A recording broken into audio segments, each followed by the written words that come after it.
What's up, everybody? I'm Drew. Today we're going to go into a quick topic about navigating difficult conversations. Now, these practical steps towards point A of the conversation to point Z of the conversation, really these could be taken in any sort of context. These can be taken in a relationship, whether boyfriend, girlfriend, a relationship, friend to friend, any sort of relationship. You're going to have these difficult conversations. And as a leader, it is important that you maintain these 7 steps and these 7 principles in order to ensure that this conversation goes well. All right, so with that being said, let's get into number 1, prepare and plan. So as a leader, it is very important to be intentional always. So before going into a tough conversation, it's crucial that you take the time necessary to not only think about the scenario, but to be self-aware and not let your own emotions sway you a certain direction.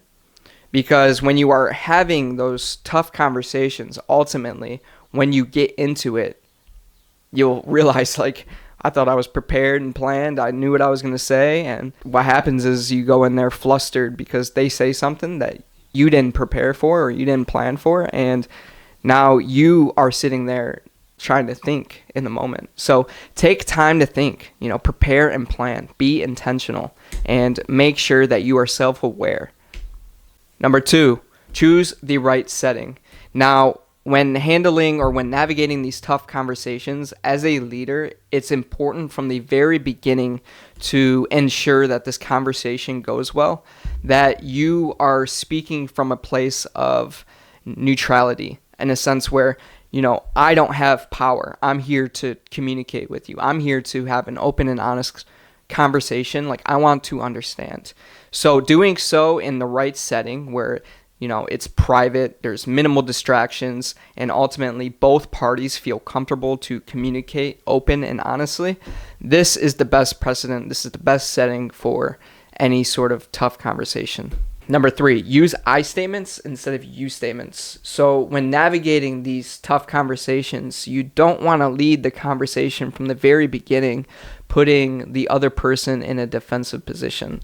Ultimately, when you use the word you, that's what you're doing.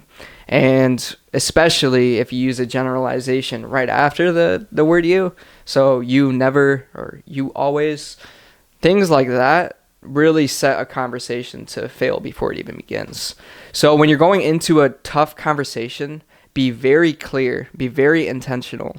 At the end of the conversation, summarize with the person. Find the understanding, find a way, find a path to a better result. All right, number 4, which is listening and empathizing. And as a leader, I cannot stress how important it is to actively listen and fully understand the other person's perspective. So when you're in this conversation, you want to encourage the other person to share their perspective fully, open and honest. And, you want to engage with what they're saying. Make them feel that what they're saying, you're understanding. This is their perspective. This is from their shoes. If you were in their shoes, you would be having the same perspective. So the key to it all really is understanding. You want to come down to this conversation and the end results be that you understand their perspective, they understand your perspective, there is a result of understanding, and from there is a path forward.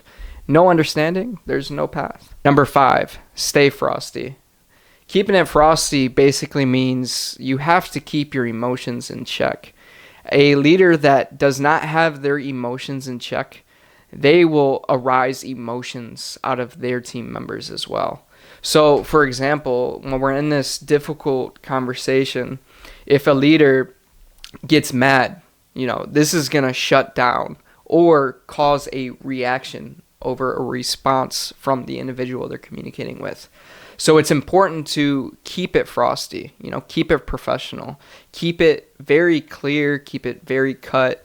Respect among everything else has to be maintained. Otherwise, this conversation is going to end and there's no path forward. Number 6, seek common ground.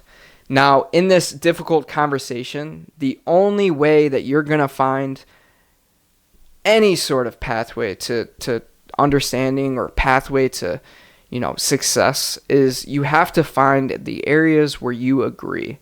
The areas where you disagree is just going to stop you. It's just going to stop the conversation, and once you focus on negativity, the conversation is just going to be negative. So if we can find these areas where we both agree, where we both have mutual goals, then we'll be able to tackle those agreements and ultimately dissipate those disagreements, because we're going to reach our end goal. We just gotta find where we agree to get there. Number 7, provide constructive feedback. At this point in the conversation, there should be a level of understanding between the two parties.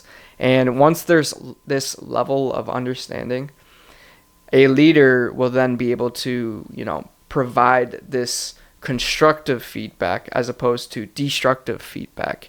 And part of it is because you'll be in the mental space to frame everything positively.